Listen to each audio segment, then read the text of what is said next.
안녕하세요. 한 주간 잘 지내셨나요? 오늘은 저랑 이상스쿨에서 뜨거운 반응을 보였던 3가지 이슈에 대해 이야기해보려 합니다. 그럼 이상스쿨의 탑3 지금 만나보겠습니다. 일본의 에버기븐호가 수에즈 운하를 막아버렸던 사건 기억하시나요? 이날은 일본에 있어서 엄청난 악몽의 날이었는데요. 하지만 일본의 악몽은 여기서 끝나지 않았습니다. 지난 4월 2일 대만에서 타루코라는 특급 열차가 탈선하는 사고가 발생했습니다. 그런데 사고 난 타루코 열차가 어디서 만들어졌는지 조사했더니 다름 아닌 일본제임이 밝혀졌습니다. 바다도 막아버리더니 열차 탈선까지, 정말 민폐 끼치는 나라가 아닐 수 없는데요. 얼마 전 골프 선수 타이거 우즈가 교통사고를 당했는데 한국산 자동차 덕분에 목숨을 건졌던 사고와 비교되면서 일본 제품의 신뢰도는 곤두박질 치고 있습니다. 이렇게 일본 제품들의 사고 소식이 계속해서 들려오면서 일제가 품질이 좋았다는 건 이제 다 옛말이라는 말까지 나오는 상황입니다. 일본 제품의 이러한 잡음들은 결국 한국에는 호재로 작용하게 되는데요. 얼마 전 대만에서 한국산 지하철을 운행하기 시작했다고 합니다. 지진이 잦은 대만에서 매우 큰 강진이 와도 운행할 수 있을 정도의 내구성을 갖춘 훌륭한 전동차라는 평가를 받고 있습니다. 또 이집트에서도 철도 사업을 하며 4,500억 원 규모의 한국산 전동차를 구입해 지난 2월 이집트로 인도되었습니다. 대만과 이집트는 최근 들어서 한국산 전동차의 우수성을 알아보고 구매했는데요. 이전부터 한국산 전동차에 관심을 갖던 나라가 있습니다. 바로 우크라이나입니다. 우크라이나는 20조 원의 대규모 철도 사업을 한국과 진행한다고 밝혔습니다. 이번 사업은 우리나라가 해외 인프라 사업을 진행했던 것 중 5손가락 안에 드는 초대형 사업입니다. 그런데 한국이 우크라이나 사업을 수주하자 일본이 아닌 중국이 매우 당황했다고 하는데요. 어떻게 된 일일까요? 우크라이나는 2008년부터 한국에 전동차를 도입하겠다는 계획을 세우고 사업을 추진하였습니다. 이후 현대 로템으로부터 전동차 100대가량을 2010년에 수입했죠. 단순히 전동차만을 수입한 것이 아닌 전동차와 철도를 장기적으로 관리해주는 계약도 함께 맺었습니다. 계약 내용에는 전동차 가격 약 1조 원과 유지관리비 비용 1천억 원까지 더해 도입하겠다는 내용이 담겨 있습니다. 우크라이나가 얼마나 한국의 철도 기술을 신뢰하는지 알 수 있겠죠? 한국과 우크라이나의 첫 번째 철도 사업은 2012년 6월까지 키예프, 카리코프, 도네스크 등 3대 도시를 연결하는 구간의 최고 속도 160km의 전동차를 공급하는 것입니다. 현대 로템 관계자는 이번 사업을 시작으로 우크라이나는 기존 낙후된 전동차를 향후 10년간 1,500량, 4조 원 규모의 최신 사양으로 대체하는 중장기 사업을 계획하고 있다고 밝혔습니다. 예전부터 우크라이나에서 고속철도 사업에 대한 필요성이 꾸준히 제기되었었는데요. 우크라이나 면적은 6천만 헥타르로 대한민국에 비해 6배나 큰 국가이지만 아직까지도 제대로 된 고속철도가 없어 사람들의 불편이 심화된 상황이라고 합니다. 우크라이나가 계획한 모든 고속철도 구간의 길이를 합치면 2,000km가 조금 넘는다고 하는데요. 서울에서 부산까지의 거리가 400km인 것을 생각하면 정말 어마어마한 길이입니다. 그런데 알고 보니 이 사업을 추진하던 가장 강력한 경쟁자는 중국 철도건설공사였습니다. 중국이 배아플 만한 상황인 것이죠. 중국은 이 사업을 통해 우크라이나 3대 도시를 잇는 것은 물론이고 유럽과 가장 가까운 도시인 리비우 지역까지 철도를 이어서 폴란드를 통해 유럽에 진출할 계획까지 세웠다고 합니다. 중국은 유럽과 아시아 중간에 위치한 우크라이나에 큰 관심을 보이고 있었는데요. 왜냐하면 자신들의 세력을 더 키울 수 있을 뿐만 아니라 우크라이나는 동유럽과 러시아에 맞닿고 있어 화물 운송에 대한 수요가 매우 높은 국가이기 때문입니다. 현재 풍부한 천연자원과 교통의 중심인 국가이기 때문에 중국의 핵심 사업지로 눈여겨보던 국가인 것이죠. 심지어 이 사업은 시진핑이 직접 중국에 모든 역량을 쏟아부으라 할 정도로 중국의 간절함이 드러났던 사업입니다. 중국의 엄청난 노력에도 불구하고 우리나라가 우크라이나의 철도 사업을 수주받게 된 것입니다. 그런데 우크라이나 입장에서도 중국이 이러한 엄청난 공세를 무시하기는 힘들었을 텐데요. 어쩌다 우크라이나의 사업 수주가 중국에게 가지 않고 한국에 오게 된 것일까요? 한때 우리나라의 전동차 사업은 중국과 일본에 뒤처진다는 평가를 받았습니다. 특히 중국은 국가적 차원에서 엄청난 지원을 받는 반면 우리나라는 경제적 지원이 뒷받침되지 못했습니다. 그래서 어마어마한 비용이 드는 국가 간 수주 경쟁에서 주목을 받지 못했던 것이죠. 당시 중국의 자신감은 하늘에 찔렀습니다. 저렴한 인력을 발판 삼아 점점 점유율을 높여갔는데요. 중국의 한 전문가는 중국의 기술 수준은 일본이나 유럽에 못지않다라며 중국 철도의 결점이 무엇이냐 묻는 질문에 우리의 결점은 단 한 번도 생각해보지 않은 문제라며 자신감을 내비쳤습니다. 하지만 하지만 시간이 흐르자 중국이 건설한 해외 철도의 크고 작은 고장과 사고들이 끊이지 않았습니다. 특히 철도 레일의 마모와 고장에 대해 자체 기술이 없는 중국은 이러한 상황에 정신을 차리지 못했습니다. 또한 중국 국토 내에서 끊임없는 철도 사고들이 발생하는 일이 알려지며 중국의 고속철 건설을 의뢰한 국가들은 하나같이 후회하기 시작했습니다. 그러던 중 결정적으로 중국 저장성 원저우에 엄청난 추돌 사고가 발생하게 되는데요. 시속 20km로 서행하고 있는 열차를 후행 열차가 시속 100km의 속도로 들이박은 사고였습니다. 정말 상식적으로 벌어지기 어려운 사고인데요. 6km 이상의 안전거리 이내로는 접근할 수 없도록 만드는 자동 제어 시스템과 간제 시스템이 모두 작동하지 않았다는 뜻이기 때문입니다. 이 사고는 230명이 넘는 사상자를 기록했을 뿐 아니라 중국 정부가 이 사고의 사실을 은폐하며 전 세계적으로 논란이 되었습니다. 하지만 중국은 전 세계적인 비난에도 끝까지 벼락 때문에 사고가 났다고 우겼었죠. 중국이 말도 안 되는 이유를 들며 사고의 진실을 은폐하는 데에는 이유가 있습니다. 중국의 고속철 자체가 선진국들의 기술을 빼는 짜깁기한 것이라는 비난을 받고 있었기 때문이죠. 즉 중국이 자체 건설하고 운영한다고 자랑한 고속철에 중대한 결함과 시스템 부실이 있을 수도 있다는 의혹이 거의 사실화되고 있습니다. 그리고 고속철에 문제가 생기면 철도 특성상 물류가 마비된다는 점도 있습니다. 그래서 우크라이나 입장에서는 중국 정부의 불투명성, 기술 부족 문제로 단가가 조금 높더라도 안정적으로 운행될 수 있는 철도 시스템이 필요했던 것입니다. 즉, 우크라이나에게는 한국의 철도 기술이 최적이었다는 평가입니다. 우크라이나가 한국과 계약을 한 데에는 또 다른 이유가 있습니다. 바로 사업 비용입니다. 우크라이나는 상당히 가난한 국가로 알려져 있습니다. 1인당 GDP가 3,300달러 수준으로 베트남과 거의 비슷한 수준이며 한국과는 10배 이상 차이가 나는데요. 경제 규모가 10배 차이 난다는 것은 체감하는 사업 비용도 10배가 차이 난다고 보면 됩니다. 우리나라 입장에선 철도에 20조 원을 지출하는 것이지만 우크라이나가 체감하는 금액은 200조 원 정도로 국가 역사상 가장 큰 사업이라는 말이 나올 정도라고 합니다. 따라서 현실적으로 사업 비용을 한 번에 납부할 상황이 되지 않습니다. 이에 대해 전문가들은 우선 한국의 기술과 자본으로 철도를 깔고 지분을 한국과 나눠서 이익을 공유하는 형태가 될 것이라고 보고 있는데요. 이렇게 되면 우리나라도 상당한 이익이 전망됩니다. 현재 금리는 제로 금리에 가깝기 때문에 자금 조달이 수월한데요. 우크라이나 고속철도를 운행하며 얻은 고정적인 수입으로 안정적인 매출을 올릴 수 있다는 게 전문가들의 전망입니다. 사실 이러한 방식은 중국의 1대1로 방식과 비슷합니다. 중국의 1대1로 방식은 중국이 자본을 빌려주고 중국 업체가 사업을 수주하여 다시 이 돈을 중국이 회수하는 시스템입니다.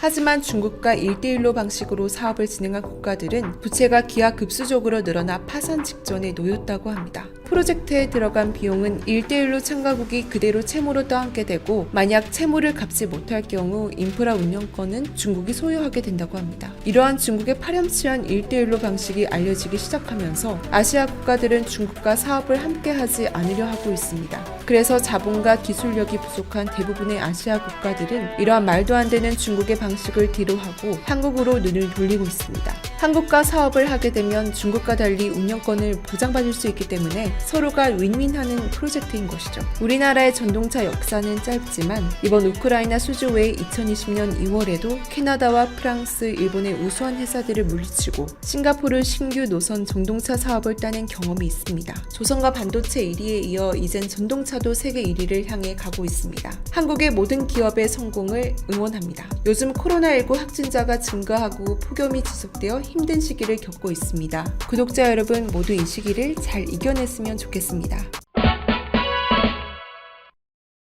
우리나라에서 가장 중요한 산업 중 하나를 뽑자면 바로 조선업일 것입니다. 지난 10년간 중국에 밀리긴 했지만 얼마 전 화려하게 왕자를 되찾았죠. 대한민국 조선업은 1970년대 시작되었습니다. 1969년 최초로 수출선을 건조하며 세계 무대에 진출했는데요. 이후 조선소가 건립되고 정부와 기업이 힘을 합쳐 산업을 키워갔습니다. 10년 만인 1979년 놀라운 일이 벌어졌습니다. 대한민국이 세계 조선 시장 점유율 6.3%를 기록하며 세계 2위로 올라선 것입니다. 1990년대 말 외환위기가 찾아왔을 때도 조선업은 흔들리지 않았는데요. 오히려 위기를 기회로 바꾸며 기술 기술 경쟁력을 높였습니다. 그 결과 2000년대의 수주량, 수주 잔량 건조량에서 일본을 이기고 세계 1위의 조선 강국의 역사를 썼습니다. 우리나라 조선업의 핵심은 액화 천연가스 LNG 운반선 등 고부가 가치 선박 위주로의 수주 전략입니다. 중국한테서 1위의 자리를 내줬을 때도 흔들리지 않았는데요. 세계에서 발주된 LNG선 70척 중 66척, 초대형 원유 운반선 39척 중 34척을 한국이 수주하며 높은 기술력을 이용해 1척당 가격이 높은 프리미엄 선박으로 중국을 밀어내고 다시 1위로 올라섰습니다. 세계의 한국 조선사들의 높은 기술력과 안정성을 인정받고 있는 사실을 보여준 것입니다. 현재 한국 조선업의 호황이 계속되며 또 한 번 초대형 수주 사실이 들려왔는데요. 국내 대형 조선사 중 하나인 현대중공업의 수주 소식입니다. 현대중공업은 세계 최대 해운사 및 덴마크 최대 기업인 AP 멜러 머스크로부터 2조 3천억 규모의 메탄올 추진 컨테이너선을 수주받았다는 사실입니다. 8일 업계에 따르면 머스크는 현대중공업과 1만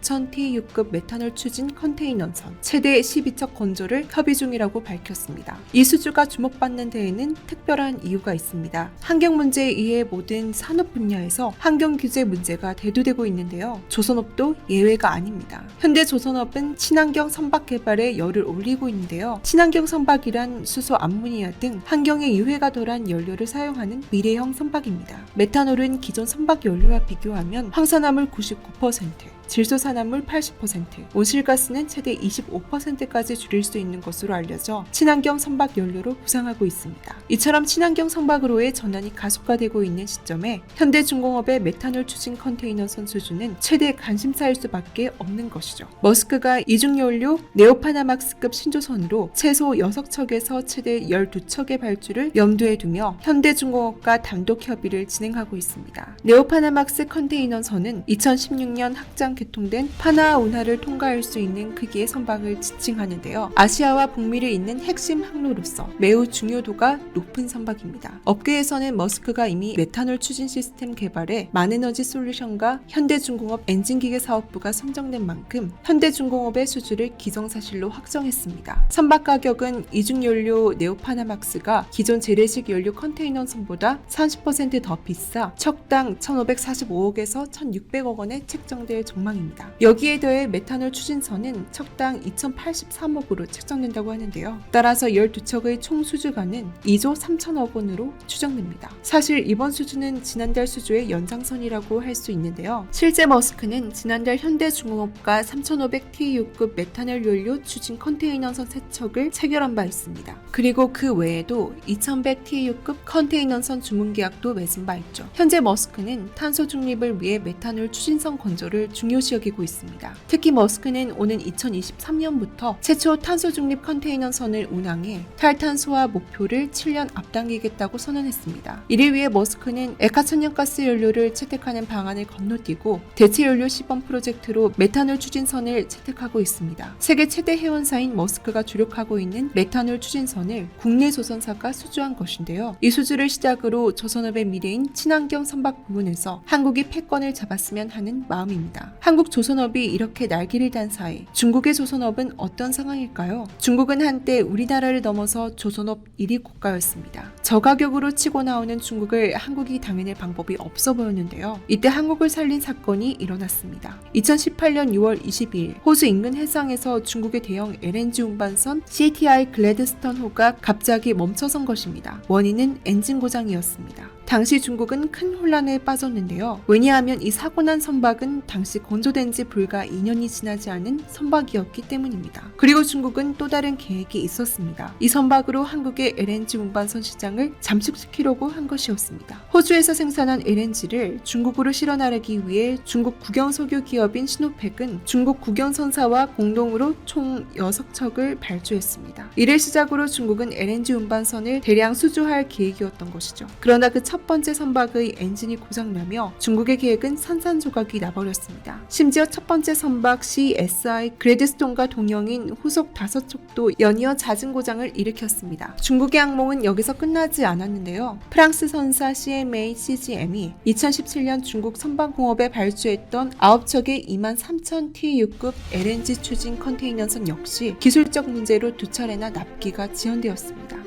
이에 중국 조선사는 어마어마한 지체 보상금을 물어야 했는데요. 당시 엎친 데 덮친 격으로 중국의 인건비가 급속도로 상승하며 중국 조선업의 장점이었던 가격 경쟁력도 상실하였습니다. 그 결과 중국 조선사의 재무 구조도 악화되기 시작했죠. 결국 외국 선사들은 중국에서 발을 빼고 한국으로 발을 돌리기 시작했습니다. 이러한 뜻밖의 일로 한국 조선업의 부활의 시기가 왔던 것입니다. 이런 일을 남의 불행은 나의 행복이라고 하는 것일까요? 그 사건이 일어난 해인 2018년 중국은 단 한 척의 LNG 운반선도 수주하지 못했습니다. 한국을 짓밟으려 건조한 배에 문제가 생기며 오히려 자신들이 무너졌는데요. 경쟁국가를 이기고 싶은 건 어느 나라나 마찬가지입니다. 그런데 경쟁국가를 이기기 위해서는 탄탄한 기술력과 국제적 신뢰성이 뒷받침되어야 할 것입니다. 물론 악의적 경쟁이 아닌 선의의 경쟁이어야 하는 건 기본 중의 기본이겠죠. 중국이 한 척도 수주하지 못하며 2018년 발주된 대형 LNG 운반선 59척을 모두 한국 조선소가 수주했습니다. 이후로도 한국의 독주는 멈추지 않았습니다. 글로벌 조선 해운 조사 기관 클락슨 리서치에 따르면 2020년 전 세계 발주된 LNG선은 30척 중에 한국은 46척을 수주했고 중국은 5척, 일본은 단 한 척도 수주하지 못했습니다. 그런데 중국은 그렇다 치고 일본은 어쩌다 단 한 척도 수주받지 못했을까요? 일본의 암울한 조선업 시작은 2013년부터 시작됐습니다. 미쓰비시 중공업이 2013년 8000TEU급 컨테이너선을 건조했는데요. 그런데 2013년 6월 17일 그 선박이 인도양 해상에서 두동강이 나며 침몰하는 사태가 벌어진 것입니다. 40피트 컨테이너 8,000개를 실을 수 있는 86,000톤급 대형 선박인데 사고 원인은 인도양 해상에서 발생한 태풍을 선체가 견디지 못했기 때문입니다. 이 선박의 크기는 당시 미국 항공모함보다 더 큰 선박이었는데요. 이런 초대형 선박이 두동강 나며 일본은 큰 충격에 빠졌습니다. 일본은 지난달 대만 가오슝항에서 대형 컨테이너선이 겐트리 크레인과 충돌하는 사고가 발생했습니다. 현지 외신에 따르면 OCL이 운행하는 8,500TEU급 컨테이너선은 지난 3일 오전 11시 20분 가오슝항 흥민터널에서 다른 컨테이너선과 겐트리 크레인에 잇따라 충돌했다고 보고했습니다. 한국 조선업을 잡으려고 갖은 노력을 하고 있는 일본은 끊이지 않는 크고 작은 사고들로 정신을 차리지 못하고 있는데요. 한국과 중국의 맹공에 일본 조선업은 계속 축소되면서 숙련된 기능공과 기술자들도 일자리를 잃기 시작했습니다. 가뜩이나 조선업이 축소되는데 기술자들이 하나둘 없어지니 일손도 급격히 부족해지고 새로운 선박을 만들어내는데 어려움이 생기는 것이죠. 그 결과 일본 조선산업 기반 자체가 악화되고 계속해서 품질 저하가 발생하게 되는 것입니다. 어찌 보면 일본의 조선업은 회복하고 싶어도 회복되지 않는 그런 악순환의 고리에 들어가게 된 상황입니다. 이런 일본 조선업의 상황을 보면 조선업에서 인력이 얼마나 중요한 요소인지 알 수 있는데요. 그래서 우리나라 조선사들은 현재에 안주하지 않고 새로운 인재를 발굴하는 데에도 집중하고 있습니다. 대표적으로 현대중공업은 기술 연수생의 정원을 20% 늘리는 등 신규 기술 인력 개발에 적극 나서고 있습니다. 당초 100여 명을 모집할 예정이었으나 최근 선박 수주가 지속적 상승세에 들어서며 120명으로 모집 정원을 확대하기도 했습니다. 한편 현대중공업은 올해 상반기에 총 50척, 60억 4천만 달러 규모의 선박을 잇따라 수주하며 이미 연간 선박 수주 목표의 약 84%를 달성하고 있습니다. 조선업은 워낙 주도 국가가 자주 바뀌는 사이클 산업이지만 한국이 이번에 머스크와 미래주요 선반업종인 친환경 선박 수주를 진행함으로써 앞으로는 왕자가 바뀌지 않고 한국이 항상 1위를 지켰으면 좋겠습니다. 이렇게 항상 세계 최고 수준의 조선업을 가능하게 해주는 모든 조선업계 종사자분들께 감사를 표합니다.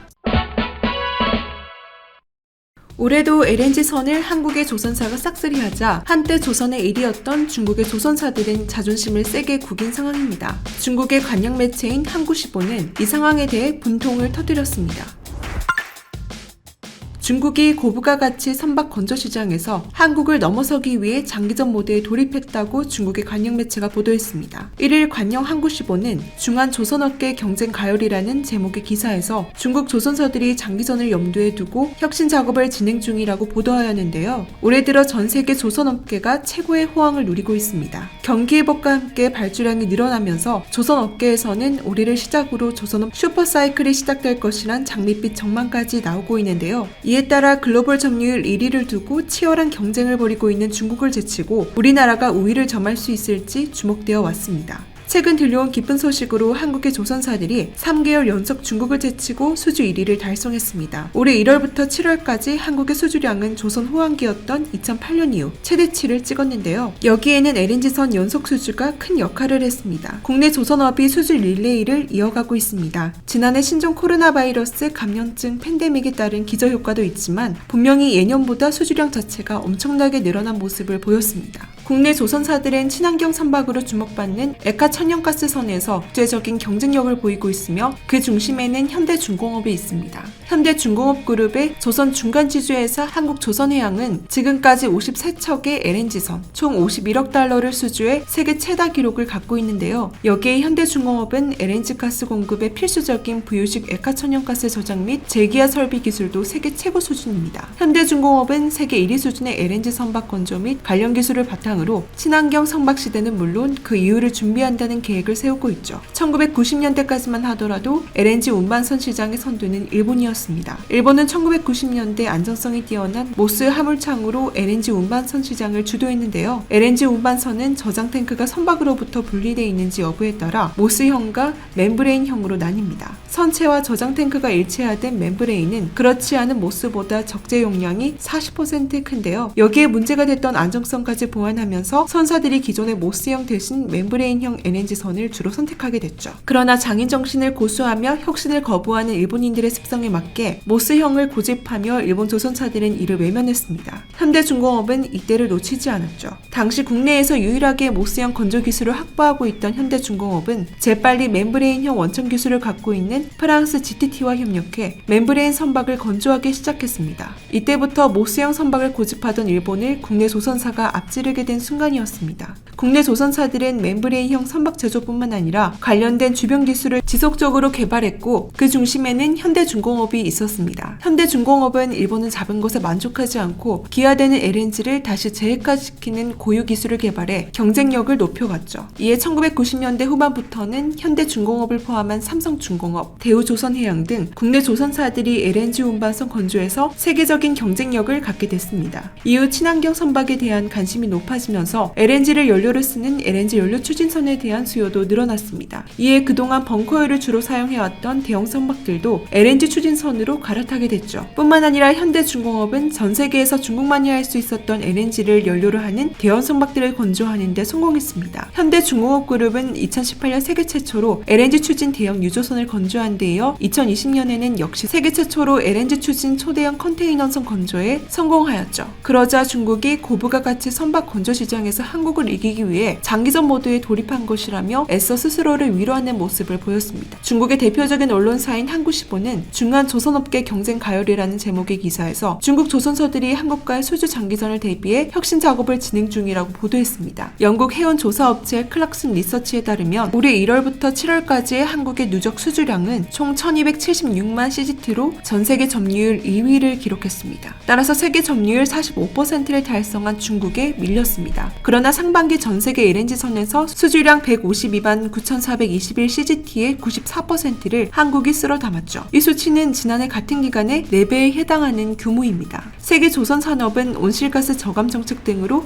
전환기를 맞게 되었는데요. 국제회사기구는 2008년 대비 2030년 세계 온실가스 배출량을 2050년에는 최소 50% 감축을 목표로 설정했습니다. 유럽연합은 2018년부터 대형 선박들로부터 이산화탄소 모니터링 제도 시행에 나서며 미국도 지난 4월 해운업 감축 목표를 제시했습니다. 친환경 선박 수요가 늘 수밖에 없는 환경인 것인데요. LNG는 친환경 선박의 대표입니다. 일반 디젤 선박보다 온실가스 배출량이 15에서 21%가량 낮습니다. 중국의 한국시보는 한국 조선 3사는 고부가 가치 선박 연구개발과 제조 경쟁력을 강화하고 있는데 향후 신재생에너지 동력 선박과 저탄소 배출 선박의 시장 점유율 확보를 위해 많은 노력을 기울이고 있다라고 말하며 앞으로 조선 시장에서 한국이 우위를 점해가는 사실에 불안감을 드러냈습니다. 그러면서 한국을 넘어서기 위한 야심찬 중국 정부와 중국 조선사들의 노력을 소개했는데요. 중국 정부는 제14차 5개년 계획과 2035년 비전에서 고부가 가치 선박의 연구개발 노력을 강화하고 조선산업에서 전반적인 경쟁력을 강화하겠다는 목표를 설정했습니다. 현대중공업이 성공하기 전에는 전 세계에서 유일하게 LNG선을 건조할 수 있던 중국 희둥중화 조선소는 2035년까지 LNG선을 전면 업그레이드하는 고도화 방안을 세웠는데요. 중국의 장난 조선소는 저탄소 스마트 선박 선박을 위한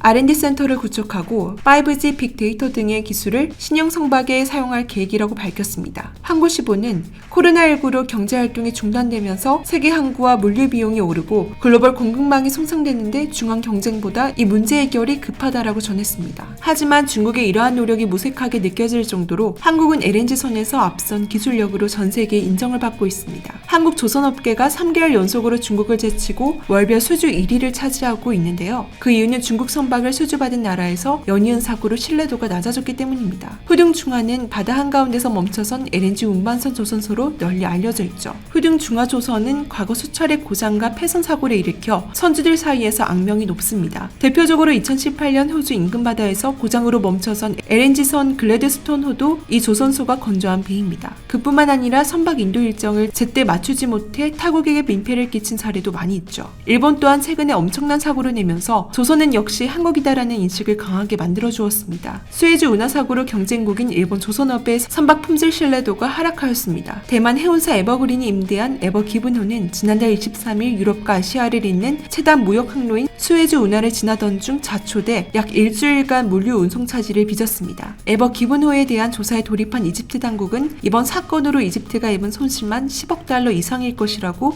추정하고 있죠. 여기에 수에즈 운하를 이용하지 못해 손해를 본 다른 선박들까지 고려한다면 에버기분호 측이 부담해야 할 손해배상금은 눈덩이처럼 불어났습니다. 이에 반해 한국의 조선사들은 고부가 가치 LNG선을 조선시장에서 주도하고 있습니다. 한국은 차세대 친환경 선박인 메탄올 추진 선박 건조에 나선 상태입니다. 대형 컨테이너선에 메탄올 추진 엔진을 탑재하는 건 한국 조선해양의 최초인데요. 지난해 조선업에서 1위 자리를 되찾은 한국은 올 들어 조선 최강국의 자리를 굳혀가고 있습니다. 코로나19라는 어려운 시기에도 불구하고 한국 조선사들은 세계 1위를 달성하였는데요. 우리 기업들은 어려울 때마다 기적을 일으켜왔습니다. 영토는 좁고 자원은 빈약한 우리나라가 글로벌 경제 강국으로 도약할 수 있었던 것은 최고가 되겠다는 기업들의 열정과 열망이 있었기 때문입니다. 또다시 기회의 문 앞에 선 우리 기업들의 뼛속 깊이 새겨진 1등 DNA 사례를 연재하며 이들의 새로운 도약을 응원합니다. 혹시 주식하시나요? 이상 스쿨보다 더 많은 정보를 원하신다면 위 버튼을 꾹 눌러주세요.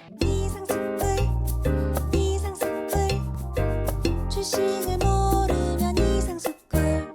주식 모르니? 이상스쿨.